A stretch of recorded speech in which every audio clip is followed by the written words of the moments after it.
boa tarde.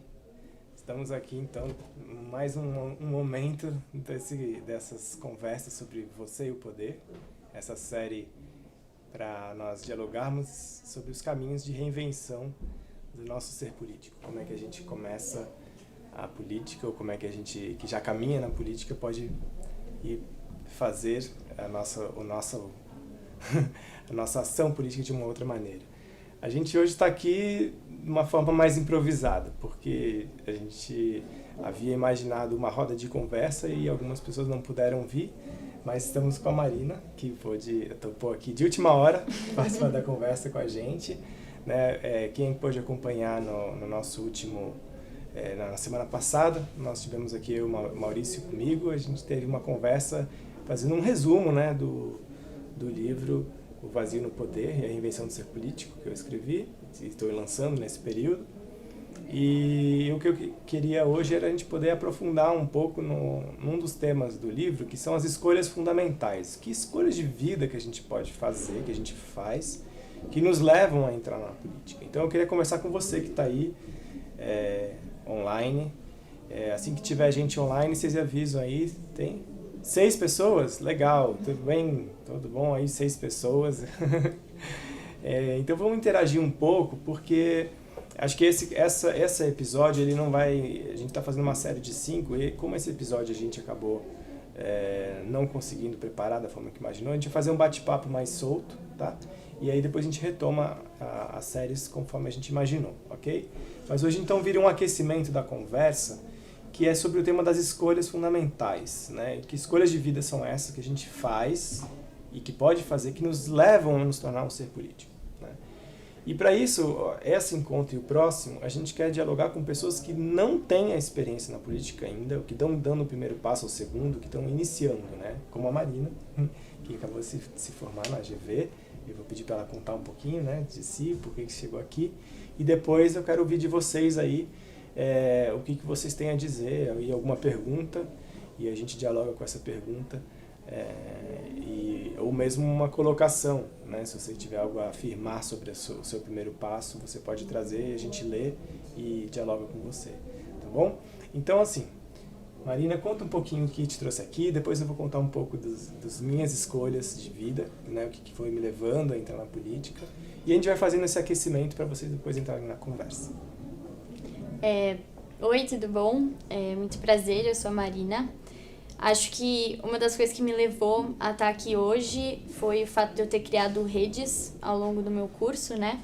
E acho que a minha entrada no meu curso foi um dos primeiros passos de entrada na política. Eu acho que uma parte que me levou a escolher a administração pública como curso de faculdade foi em grande parte o chamado que eu estava sentindo pelo momento de vida que eu tinha no meu âmbito privado, né?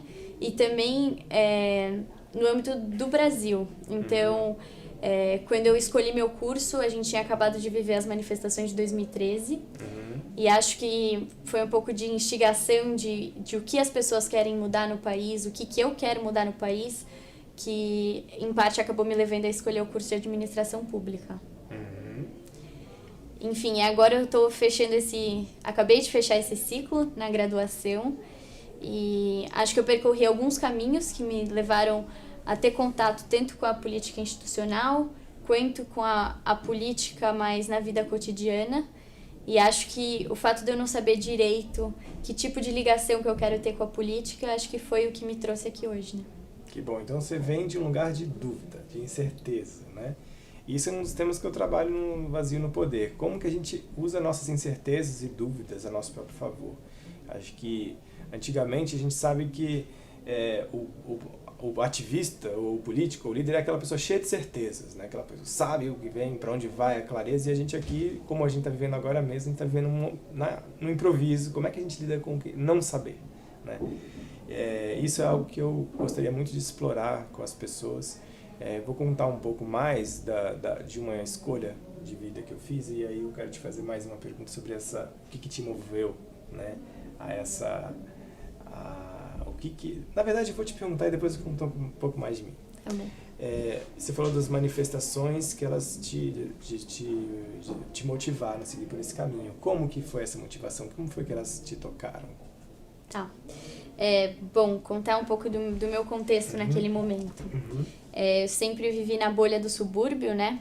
E na época das manifestações de 2013, eu tinha acabado de começar a fazer cursinho em São Paulo. Então eu tinha que pegar trem e ônibus para vir para São Paulo. E acho que foi quando eu comecei a perceber realidades muito distintas das quais eu estava acostumada. E perceber que o mundo era, assim, muito maior do que aquele que eu tinha vivido e conhecido até então. E aí, no contexto das manifestações, eu comecei a sentir a angústia das pessoas e comecei a perceber que era um movimento muito difuso, né? Depois, mais pra frente, na GV, eu fui querer estudar esses movimentos e entender qual foi o começo, né, das manifestações. Tinha começado como... tinha sido iniciado por um movimento anarquista de esquerda e tinha sido ressignificado por vários grupos. E aí foi muito interessante ver que diversos setores da população tinham angústias e todo mundo estava transbordando aquelas angústias ao mesmo tempo, por mais que elas fossem muito distintas. E isso me chamava muita atenção, me cativava. O que você acha que deu espaço para que essas angústias distintas transbordassem num mesmo espaço? Eu acho que, assim, a esquerda sempre foi acostumada a ter lugar na rua, né? A se manifestar na rua. E a direita estava angustiada e acho que tiveram eventos que acho que não importava qual espectro político as pessoas fizessem parte, como a violência por parte da repressão policial, isso acabou comovendo os dois lados. Então, quem já estava na rua ficou, enfim, acho que é uma prática que as pessoas até estão acostumadas, mas ficaram bem revoltadas com isso, e quem não estava e não tinha costume de ir para a rua se sentiu no poder de ir. E uma vez lá, acho que as pessoas sentiam que tinham vozes e podiam falar o que elas queriam manifestar, né? Legal. Você percebe como existem, tanto quando você fala da sua origem, né, de onde você vem, que é uma bolha, vamos assim, né, socioeconômica, e ao mesmo tempo nas manifestações onde se rompe essa bolha, o sair da bolha e entrar em contato com outras realidades e ver essa manifestação, você percebe que existe algo em comum entre esses dois fenômenos? O que você vê em comum entre essas duas experiências que você compartilhou que te chamam? Acho que o contato com o que é diferente. É isso, né? acho que o contato com o que é diferente. Por que o contato com o diferente é algo que te chama? Não sei, essa é uma questão bem forte, assim, pra mim. Acho que o mundo é muito grande e às vezes a gente fica restrito a viver o cotidiano, né? E aí quando a gente tem o contato com o que é diferente, com o que não é natural, é uma coisa que fascina, não sei. É isso mesmo. Então, o contato com o diferente, acho que assim, é um ponto crucial para a nossa realidade no mundo, né? Mas para o nosso desenvolvimento como ser político. Acho que esse é um dos pontos que eu gosto de trabalhar muito, porque por um lado, é pelas diferenças que a gente consegue expandir a nossa visão de mundo e nossa capacidade de influenciar e ser influenciado pelo mundo, né, para transformá-lo, mas também para a gente poder se transformar, para a gente poder crescer como ser humano. Se a gente ficar só entre os iguais, a gente não cresce, né?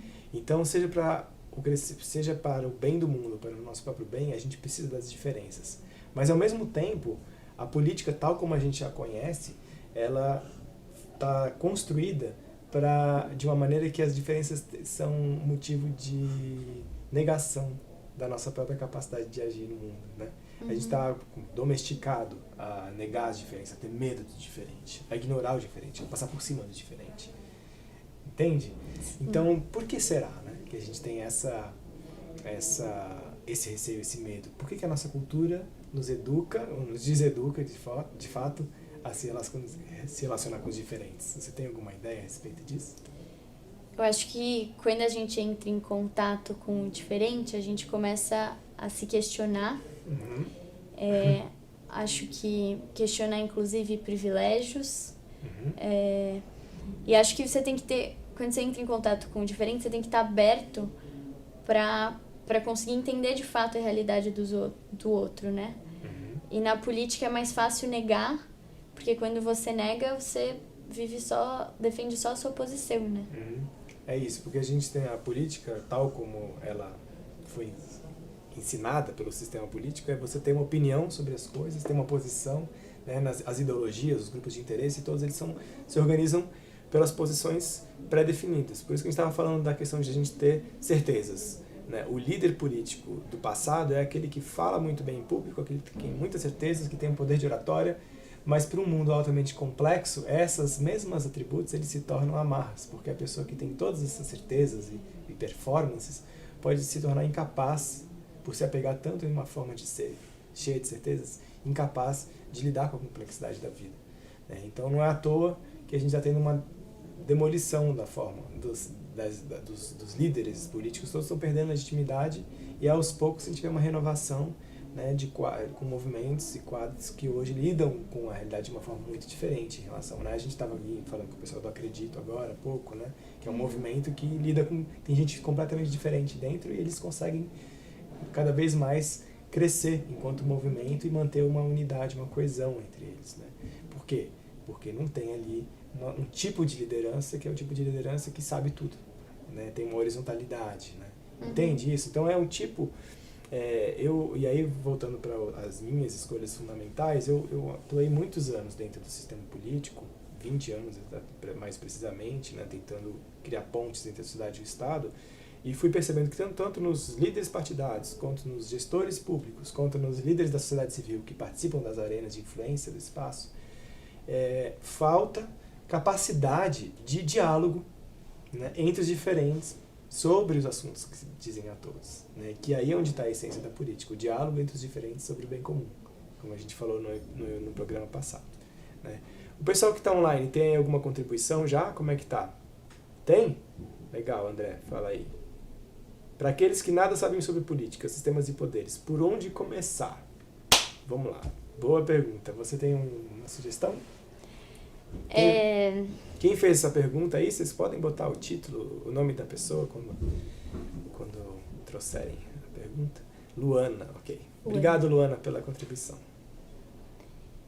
Bom, acho que o que eu tenho para falar para Luana é que, assim, eu me formei em administração pública e aí, agora no último ano da graduação, a gente reuniu um grupo para conversar sobre política. E a gente parou para ver que a gente não conhecia muita coisa sobre estrutura do Estado, sobre instituições políticas. E eu acho que, assim, o primeiro passo é ter a vontade de aprender e estar aberto para conversar, porque muitas vezes a gente fica com essa de, fiz administração pública, como assim eu vou falar que eu não sei exatamente todas as funções que o Poder Legislativo exerce? Então, eu acho que a gente deu ao grupo esse espaço para mostrar o que a gente não sabe, o que a gente quer saber, e acho que esse é um bom caminho para começar para mim. É isso aí, acho que sim, a gente se informar, né, e o que eu também vejo é que todos nós podemos entender espaço da nossa vida como espaços políticos, onde tem gente diferente da gente, precisando resolver algo em comum, a gente pode começar a ver aquilo como política e incidir. Não só, então, assim, a política não é o governo. Ali é um efeito do que é a política que todos nós vemos no dia a dia. Então, seja o conselho da escola do filho, a reunião de condomínio, um espaço dentro da empresa que se trabalha, onde existe a possibilidade de dialogar sobre melhorias, né, no ambiente de trabalho, ou criar espaços para a gente poder incidir sobre a nossa realidade, onde a gente estiver. Esse que eu acho que é onde está a essência do fazer político, como você está falando. Você chegou nessa conversa porque houve um grupo de diálogo, então decidiu-se haver um espaço de conversa, criou-se um lugar para dialogar. Então, o nosso ser político, como eu estava trazendo em outra ocasião, ser cidadão é a gente ser sujeito de direitos e deveres, ou seja, a gente tem direitos, né, que a gente tem que cumprir responsabilidades e deveres, né? Só que como ser político, a gente não é só os direitos e deveres, a gente é mais do que isso, a gente tem a capacidade de criar uma realidade. Então, a gente pode começar descobrindo no nosso contexto possibilidade de criar uma outra realidade. Eu acho que também existe uma outra forma também, aí já se a gente quer se aproximar da política institucional mesmo, que a gente se envolver, descobrir alguma candidatura, e esse é um bom momento para isso, uma pré-candidatura que tem a ver com as nossas causas, né? E aí esse acho que é um outro passo, uma outra escolha de vida que a gente pode ter, né? Escolher ter uma causa. Escolher ter algo que você vê que o mundo precisa mudar, né? Independente do sistema político, né? E a gente se envolver com aquilo. Sei lá, direitos animais, por exemplo. Você gosta de animais. Tem tantas organizações que defendem, que cuidam dos animais. Como que a gente pode ajudar essas organizações a se fortalecerem, né? Tem tantas coisas que a gente pode fazer voluntariamente em torno de alguma causa. E aí, nessas organizações, nesses movimentos, a gente vai entrar em contato com pessoas diferentes de nós, até que dialogar sobre o que é o bem comum, né? Voltando à essência da política, essa tríade, né? Então, começar a partir da sua realidade, vendo aonde tem algo a ser transformado, né? Acho que esse é um ponto. O que você acha disso? Acho que faz sentido. Faz sentido? Acho que às vezes também a gente não sabe exatamente qual causa escolher. E então, às vezes, também é legal tentar o máximo de contato com causas distintas. Então, eu lembro que quando eu estava na faculdade, eu não sabia exatamente qual era a causa que eu queria. Mas eu gostava, às vezes, de acompanhar a reunião do coletivo feminista para ver o que eles estavam falando. Acompanhar o grupo dos bolsistas para ver como que era a interação, entendeu? Então, meio que às vezes tentar acompanhar para ver onde você se encaixa. Tá bom, Luana? Acho que se tiver mais alguma para aprofundar, manda aí pra gente. Tem alguma outra aí? José perguntou como reverter o processo atual de negação política. Essa aí, né? Bom, você tem uma sugestão? Acho que você pode começar nessa. Eu acho que, vamos lá, vou voltar um pouco para as minhas próprias escolhas políticas, né? Eu vou trazer um pouco da minha história. Então, voltando, eu estava falando que depois de muitos anos, né, dentro do sistema político, né, atuando no sistema, sempre a gente chegava na mesma conclusão, com movimentos que eu participava, organizações, sempre chegava à conclusão de que tinha pouca gente envolvida na causa, no propósito, e aí o sistema econômico, o sistema de corrupção, seja qual for os grupos de interesse contra aquele interesse comum tinham muita força porque não se conseguia mobilizar a sociedade. Ou seja, uma sociedade muito desmobilizada, muito despolitizada, né? A negação da política está no cerne da nossa democracia ser tão pífia, né? Ser tão frágil, né? Então esse muro que nos separa da nossa política, né?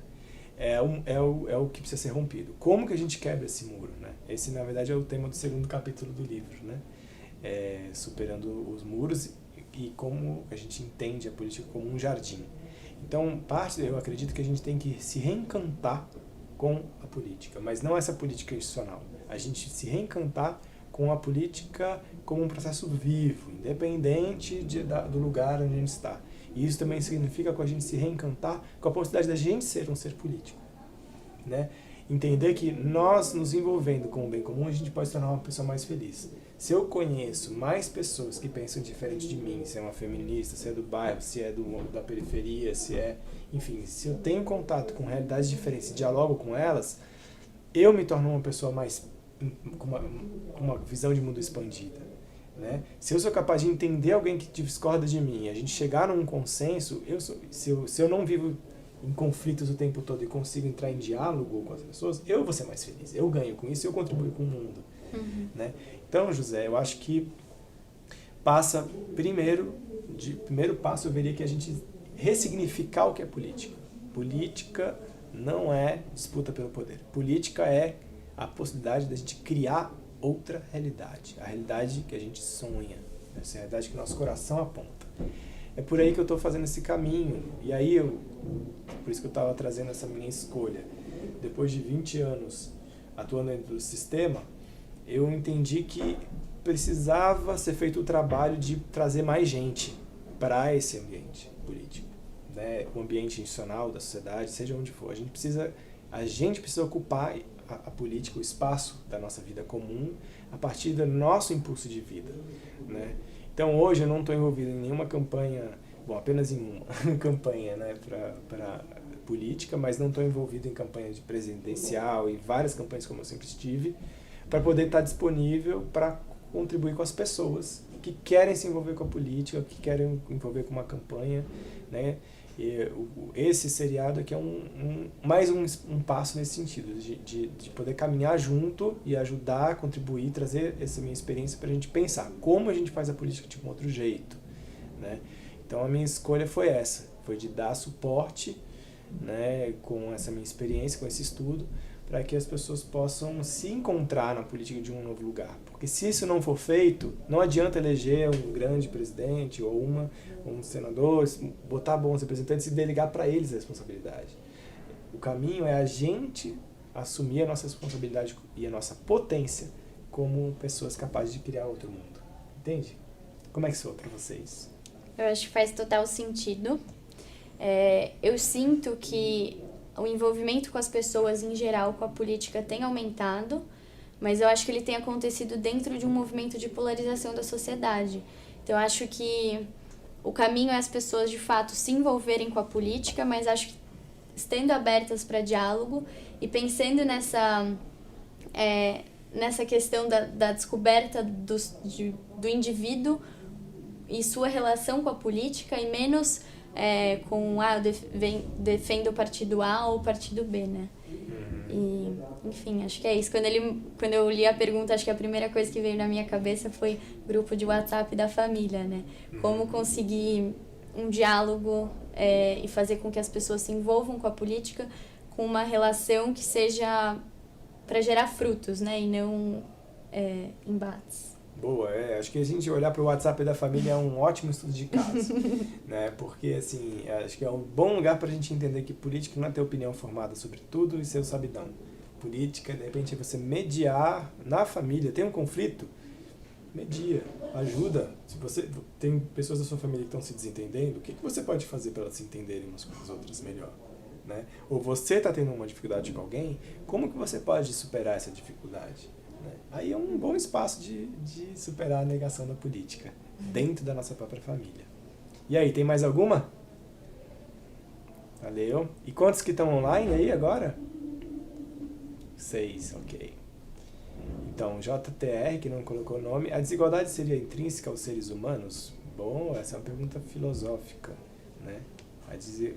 Depende do que a gente chama de desigualdade, né? Como é que você, que estudou administração pública, está aí já mais, entrou em contato com teorias talvez mais recentes sobre o assunto? Isso deve ter sido discutido lá, né? Foi, com certeza foi bastante. Mas calma, quer começar enquanto eu reflito um pouco mais sobre a minha resposta?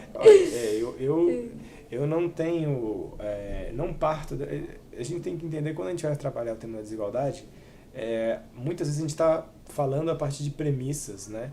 E o significado da palavra a gente acha que é o mesmo, mas não é. Então, assim, existe desigualdades e desigualdades. Existe aquela desigualdade que é uma desigualdade estrutural, injusta, que é uma desigualdade fruta de séculos e milênios de exploração, né, de pessoas. Existe a desigualdade que é o fruto do fato das escolhas das pessoas, algumas pessoas não quererem ter grandes bens e outras trabalharem para isso, né? Então existem diferenças, né? Então, nesse sentido, eu pessoalmente não tenho nenhuma expectativa de vivermos numa sociedade onde todo mundo tenha a mesma faixa econômica. Eu tenho uma expectativa de vivermos numa sociedade onde todos têm a mesma condição de construir a sua riqueza. Mas também acho que a gente não tem uma sociedade, não deve ter a ilusão de uma sociedade onde todo mundo é rico, né, de bens materiais, porque o nosso planeta está chegando no limite, né? Então eu sou uma pessoa extremamente simples do ponto de vista dos bens materiais e quero poder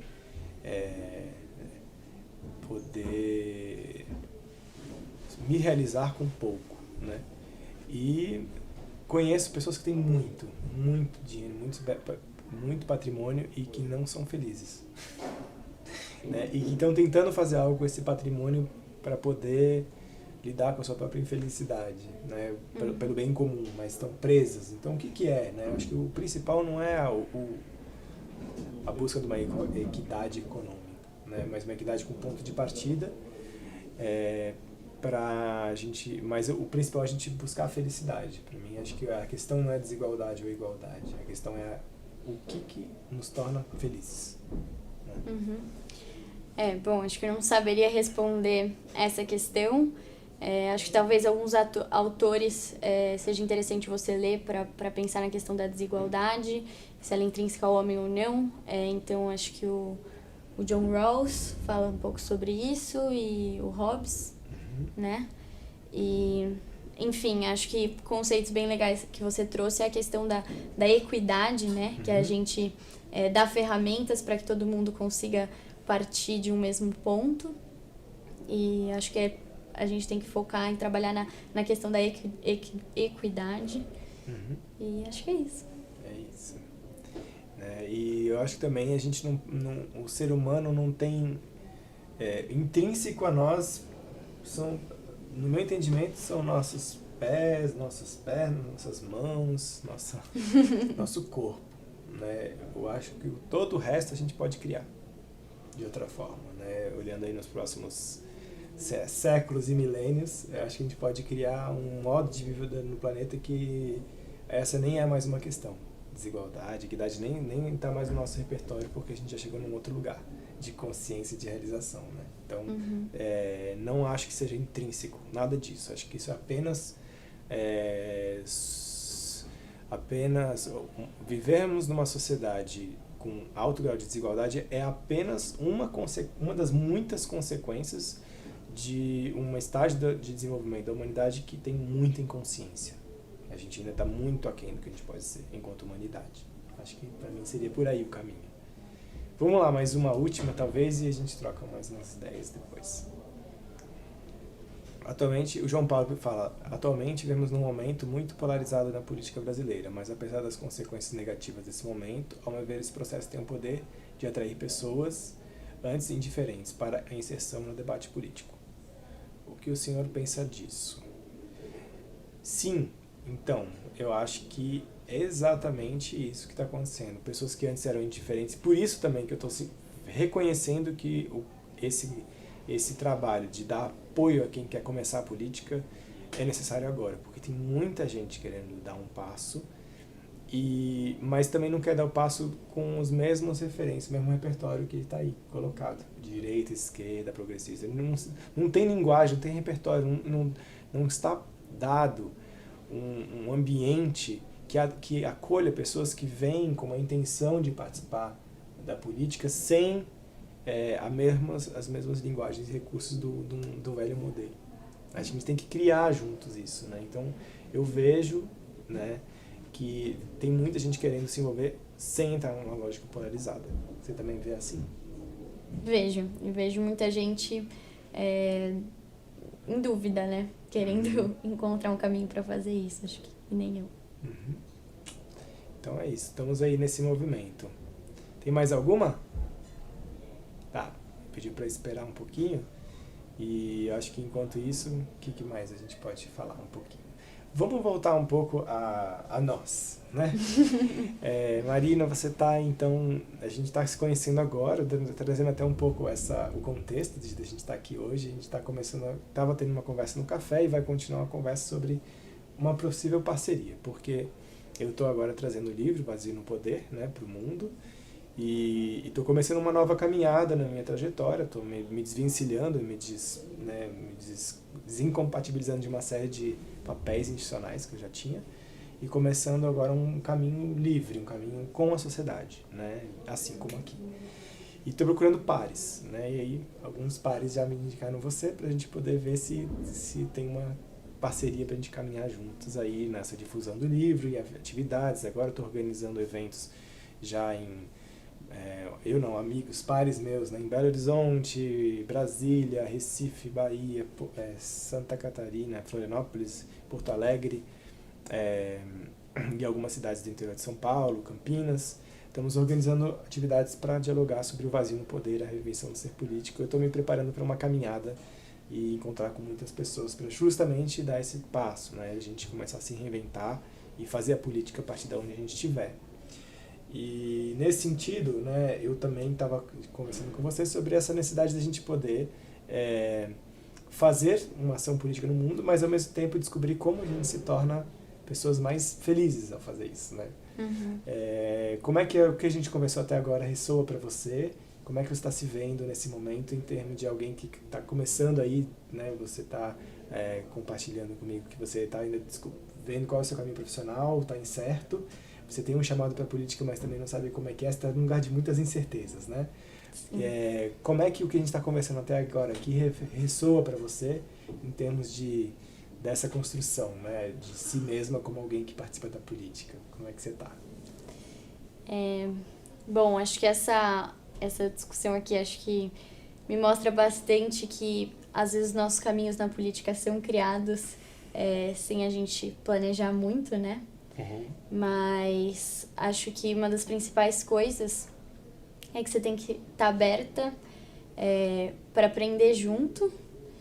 E acho que uma coisa interessante que você me falou hoje é que eu tenho que parar muito para entender como que esse chamado acontece para mim. Porque acho que eu tive poucos momentos de reflexões profundas para entender exatamente o que eu sei fazer, o que eu faço bem e como eu posso usar isso da melhor forma para o mundo, né? Uhum. Então acho que essa é a grande questão agora. Que bom. Nos trabalhos que eu faço de apoio a lideranças, desenvolvimento, eu trabalho muito com essas 3 componentes, né? Qual é o meu chamado? O que o mundo me chama e que recursos que eu tenho, né, para oferecer ao mundo em resposta ao meu chamado, né? E muitas vezes esses 3 componentes eles estão muito dissociados. Eu tenho um super talento para uma coisa, tenho um chamado que não está claro, ou que está muito claro, mas não é bem aquilo que eu sei fazer tão bem, e não sei exatamente o que o mundo quer, ou o mundo abre muitas portas numa direção que não é a que me sinto chamada, entende? Então, tem muito a ver, a construção do ser político tem muito a ver com a gente conseguir integrar esses 3 fatores, a direção que o coração aponta, com entender o que o mundo precisa em ressonância com o nosso coração e como que a gente desenvolve os recursos internos para a gente poder botar em prática o que a gente tem de melhor em nós, né? Então essa é a caminhada de uma reinvenção do ser político, né? E como eu estava trazendo no livro, no último capítulo, são as escolhas fundamentais, né? No programa passado eu trouxe isso, as escolhas de conhecer a si mesmo, é a primeira delas, como é que a gente e por isso eu estava te trazendo, né, que tem a gente olhar para si, a gente pode ter esse passo, né, de ajudar você a compreender melhor a si própria, Uhum. né? Para depois, e o segundo passo que eu trago é ter esperança. Então isso eu já vi que você tem, né? Então essa coisa de você assumir que vale a pena e eu vou dedicar uma parte de mim para um outro futuro que eu quero criar, né? Um terceiro ponto, então, assumir uma causa, ter uma causa, ou pelo menos me relacionar, viver com causa, na verdade. Não sei nem ser, tipo, eu ser o portador da bandeira XYZ, mas eu vou lá dialogar com o feminismo, eu vou dialogar com o meu bairro, eu vou dialogar com as causas, com aqueles propósitos que juntam pessoas diferentes. Então eu vou viver minha vida em diálogo com as causas, né? Esse seria o terceiro. O quarto é confiar nos diferentes. E aí é bem o que você já trouxe, né? Que a conexão com os diferentes tem um valor em si.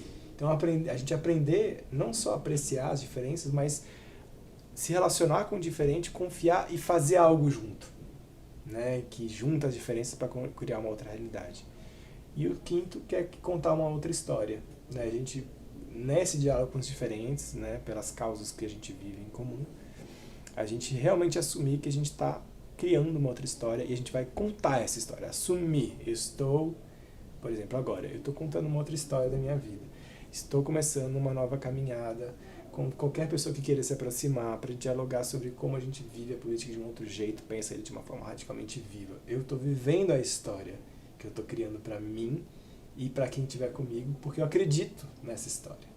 E a gente assumir, né? Ou que a gente vive, por exemplo, num país democrático, que é uma natureza maravilhosa, um povo criativo. Essa é a minha história, é isso que eu vivo, que nós vivemos. Né? Se a gente vive essa história, assume plenamente que a nossa história não é de... a gente sabe que a gente tem um país com desigualdade, com corrupção, etc. Mas a nossa história mesmo é de superar isso tudo, então, em nome da nossa natureza bela, de toda essa riqueza que a gente tem. Essa é a verdadeira história que eu quero assumir. Entende? É um poder de criar a história. Isso é o ser político. Por isso que eu acredito no reencantamento com a política. A gente se encantar com a possibilidade de criar outro futuro. Como é que sou isso para você? Eu acho bem bacana. Acho que uma coisa legal também disso de recriar a história, que remete ao primeiro ponto da gente se conhecer, que eu li no seu capítulo, achei muito bacana, é a gente se conhecer sim, mas também não se fechar na ideia do que a gente pensa ser, né? Então, tá aberto para se reconstruir também. E acho que isso caminha junto até com o modo como a gente se cria como ser político. Legal. Tem alguma pergunta aí nesse sentido, menos para sistema político, etc., mas mais a ver com a construção do ser político? A gente podia aprofundar isso e terminar as nossas perguntas com esse foco no ser político. Perguntas relacionadas ao ser político, né? Como a gente se transforma, se cria. Tem alguma aí? Tem? Vamos lá. Eduardo, como agir, é isso? E transformar onde todos querem mudanças, mas ninguém quer mudar, considerando que estamos inseridos nesse ambiente tão corrupto, onde a corrupção não se limita aos políticos. Bom, eu acho que a gente precisa... Se a gente tem ambientes que são totalmente insalubres para a gente ser autêntico, né? Talvez nesses ambientes o primeiro passo é a gente criar outros ambientes. Faz sentido? A gente criar possibilidade de ação na qual pessoas que querem viver uma outra forma possam se encontrar. Então eu, por exemplo, falei que eu estou envolvido apenas em uma campanha, porque é uma campanha de um mandato coletivo, aberto para pessoas diferentes, inclusive de diferentes partidos, poderem entrar numa chapa, uma campanha que é coletiva. Né? Então tem pessoas de realidades muito diferentes, criando junto um mandato, né? Para Senado, liderado por 3 mulheres. Então, em vez de ser um candidato, são 3 mulheres, né? E que está sendo formado um conjunto de 18 pessoas e depois uma rede de 1.000 pessoas para ser esse conjunto que vai tentar chegar ao Senado. A gente está criando uma realidade que ela atrai um tipo de pessoa que não está indo para disputar, para ter opinião, para ter certeza, mas que está indo para se encontrar entre os diferentes, entende? Então, por exemplo, se na nossa família também a gente está vivendo essa polarização, essa disputa, o WhatsApp da família está um caos, a gente sabe que tem ali, sei lá, 30 pessoas, mas tem ali os seus 5 que não estão gostando disso e que queriam que fosse de outro jeito. Então, por que não junta essas 5 e cria um jantar, uma confraternização diferente, que essas pessoas que querem harmonização na família organizam e meio que mudam o ambiente da família. Então, a questão é, quando o ambiente é muito contaminado, ele não é o lugar para a gente criar um novo. A gente precisa criar outro ambiente. Por isso que a gente é um ser político, porque a gente pode criar outra realidade. E não é tão difícil criar uma outra realidade. Basta a gente entender que está nas nossas mãos formar um novo ambiente. Faz sentido para você? Uhum. Eu acho que, só para acrescentar com relação à pauta da corrupção em si, eu acho que a gente tem que sempre tomar muito cuidado, porque é uma pauta... Na verdade, todo mundo é contra a corrupção, né? Mas é uma pauta que, por vezes, é utilizada como se fosse uma pauta de um dos lados da disputa, né? E é uma pauta que também acaba afastando muita gente que quer participar da política e acaba ficando desacreditado por conta dela. Então, acho que sempre, quando pensar em corrupção, tomar cuidado com os efeitos que pensar sobre ela gera sobre nós, sobre nossas ações. Eu acho que foi bom você ter puxado isso, porque lembra um outro ponto também. A gente tem, quando um discurso traz consigo uma carga emocional muito densa, de muita raiva, muita indignação, também não é nesse lugar emocional que a gente consegue abrir o novo, né? Então, o discurso anticorrupção é muito fácil de contagiar e trazer um monte de gente raivosa, né? A gente tem que lutar contra a corrupção, mas a melhor forma de lutar contra a corrupção não é chegar e vestir a camisa do combate à corrupção. É a gente criar movimentos, organizações, pessoas, fortalecer candidaturas que não são corruptas, mas que defendem não só o combate à corrupção, mas que defendem as causas realmente importantes, que mostram o futuro que a gente acredita. A gente precisa mostrar o caminho que a gente acredita, que dentro desse caminho a superação da corrupção faz parte. A gente tem que resgatar a esperança, essa energia da esperança, que é ela que move a gente a seguir numa outra direção, numa outra caminhada. Tá bom? Tem mais alguma ainda sobre ser político, sobre a gente se construir como ser político? Edu, como é o dia a dia de um ser político como você? Olha, eu vou dizer para vocês que eu adoraria ter essa resposta, mas porque eu estou vivendo um momento de muitas incertezas, né? Porque eu estou dando um passo no infinito vazio em branco. Eu não faço ideia de como é que vai ser o próximo passo do que eu estou fazendo. Antes eu tinha, porque eu sabia que tinha reuniões, que tinha agendas, prazos e tal, quando eu estava atuando mais na estrutura, né? Agora que eu estou fazendo esse movimento de ir para as bordas, eu estou completamente disponível para o que vier do mundo, e eu vou responder ao mundo conforme ressoa no meu coração. Então o meu dia a dia é um dia a dia de estar... enfim, eu estou fazendo o mínimo de trabalho que eu posso para pagar minhas contas, né?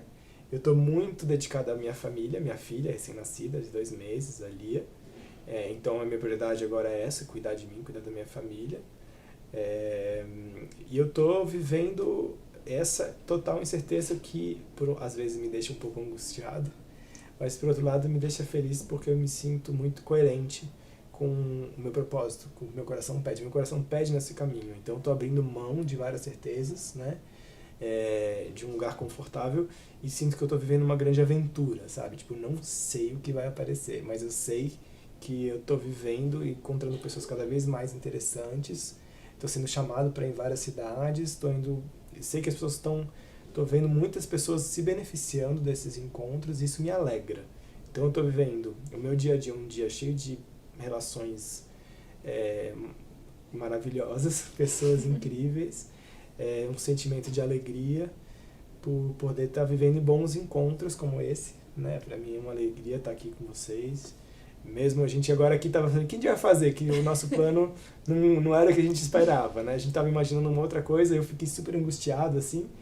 Mas, né, o Gui e o André convenceram que valia a pena a gente seguir assim mesmo, a gente aceitou e foi, né? Sim. Então, esse lugar da incerteza é o lugar da criação de realidade. A gente vai e vai indo, vai criando a realidade conforme o mundo, né, vai nos abrindo possibilidades e a gente vai respondendo. Então, o que eu estou querendo construir é essa possibilidade de a gente caminhar juntos nessa... Não é se a gente saber para onde a gente vai, eu tenho muito claro para onde eu quero ir. Um país justo, digno, sustentável, com democracia, com cidadãos participando, com uma sociedade civil cada vez mais forte e transformando, né, a matriz, né, a base do que pode ser um novo Estado, um novo modelo. Tem muito claro tudo isso, assim, para onde eu quero ir e onde eu gostaria de ir com muita gente.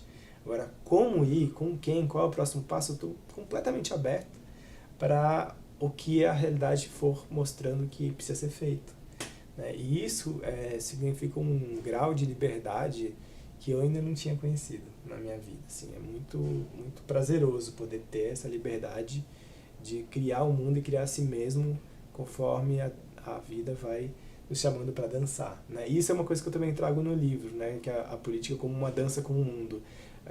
A gente dá um passo, porque na dança, como na dança de salão, o legal é quando você, quem faz dança de salão sabe disso, você, ao mesmo tempo que o homem conduz a dama, o cavaleiro conduz a dama também conduz o cavaleiro, você conduz e é conduzido ao mesmo tempo. Então existe um espaço vazio, né, entre o par, que não existe assim, eu faço o movimento e depois o outro faz o movimento. É junto, ao mesmo tempo que eu faço um passo, a resposta da pessoa já muda a forma que eu estou dando o passo, é simultâneo, é ao mesmo tempo, né? Então, viver de uma maneira espontânea, de uma forma em contato com o mundo, como ele se apresenta, seria essa dança, nesse sentido de que o mundo dá um gesto, eu já respondo e ao mesmo tempo a minha resposta faz o mundo responder de outra forma. Faz sentido isso? Uhum. Eu acho que essa conexão viva com a realidade é uma fonte inesgotável de possibilidades para a gente fazer algo diferente, né? Aí daí vem muita criatividade, daí vem muita possibilidade de a gente atualizar, né, no mundo outras maneiras de ser, de agir, de sentir, de pensar e criar uma outra realidade. Agora eu não sei se esse papo está ficando muito louco para vocês, mas é a minha forma de ver. Obrigado pela pergunta. O que quer dizer sobre o ser político protagonista e o ser político manipulado? O que dizer? Afinal, a manipulação hoje também é uma estratégia política, não é? Sim, então, exatamente, né? A gente tem até uma expressão, eu sou facilitador de processo, minha profissão é essa, né? E a gente até fala que existe facilitador e o fascipulador, né?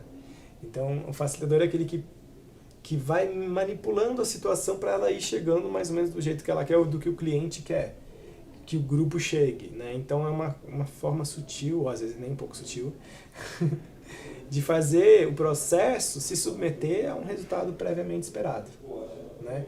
Na política é a mesma coisa, você vai lá, faz um discurso lindo de coerência, de diálogo, de participação, mas por trás da cena você está simplesmente jogando com as peças para que aconteça o que você quer que aconteça.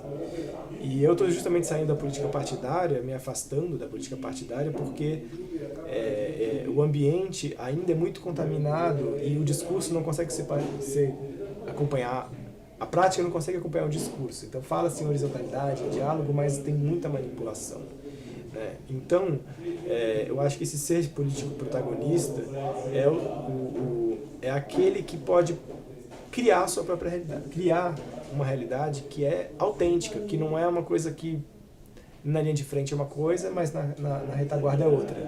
Entende? A gente realmente criar a realidade, a gente realmente fazer a ação no mundo acontecer a partir dos ditames do nosso coração, da nossa alma, e não de um certo esquema já manipulado que fica por trás dos panos nos ditando. Como é que soa para vocês tudo? Acho bacana, faz sentido. Eu fico me perguntando assim, como que a gente faz para responder esse chamado sem dedicar, se a gente não tem a possibilidade de dedicar a vida toda para isso? Então, como que eu posso ser um ser político, não tá negando essa essência, nem sendo manipulado pelo que querem que eu faça, sendo uma atividade secundária? Faz sentido? Entendi, claro, né? Porque nem todos têm um chamado como eu tive de ficar tanto tempo se construindo nesse lugar, né? Eu acho que essa é uma ótima pergunta e, de certa forma, o que a gente estava trazendo é isso: você viveu uma causa, dedicar uma parte da sua vida a ela, e você, nesses ambientes, por poder desenvolver a capacidade de dialogar com as pessoas, né? E realmente criando vínculos de confiança, né?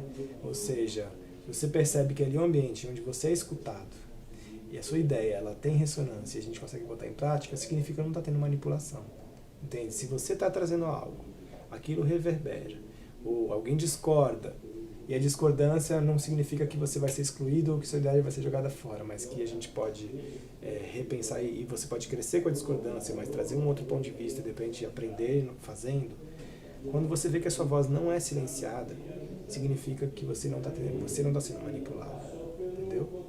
Se a sua voz ela é apropriada e o que acontece depois na prática não é aquilo que foi combinado, aí está tendo manipulação. Na verdade é muito simples, é o fato que a gente não tem ainda muito repertório para ser político, para o ser político, né? Que nos torna tão facilmente manipuláveis. Mas se a gente aprender a desenvolver esse repertório na prática, minimamente que seja, a gente vai poder dar esse espaço. Acho que também o meu livro oferece esse caminho de a gente conseguir enxergar e reconhecer quando uma situação ela realmente é propícia para a gente agir dessa forma. Acho que eu estou falando muito, a gente pode seguir para as últimas perguntas, você dialogar e a gente vai encerrando essa conversa. Pode ser? Ok.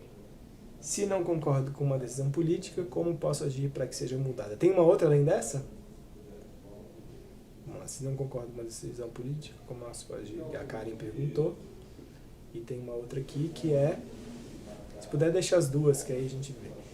Do que adianta nos inventarmos como cidadão e ser político consciente e tentar mudar alguma coisa se os políticos que estão no poder são ultrapassados e a população não possui meios de mudar isso?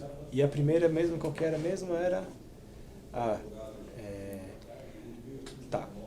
Como mudar a decisão que você não concorda? Tá. Bom, como a gente muda uma decisão que a gente não concorda? Essa é uma pergunta que acho que não tem uma resposta padrão. O que você acha disso? Eu acho que primeiro eu ia pensar assim, quem foram as pessoas que tomaram essa decisão? Se foi, por exemplo, um processo democrático e uma maioria optou por isso e você perdeu, aí eu acho que cabe você tentar entender se o seu papel é de aceitação e não aceitação, mas talvez compreensão do porquê que perdeu, né? E talvez se você continue achando que seja injusto ou não concorde de fato, tentar de outras formas apresentar o seu ponto, mas acho que tem que pensar qual é a estrutura que decidiu e que fez com que a decisão não fosse do caminho que você queria, né? Então eu acho que muito interessante esse ponto de vista. Tem que ver como é que foi o processo, né? Se foi um processo legítimo, aí faz parte do jogo.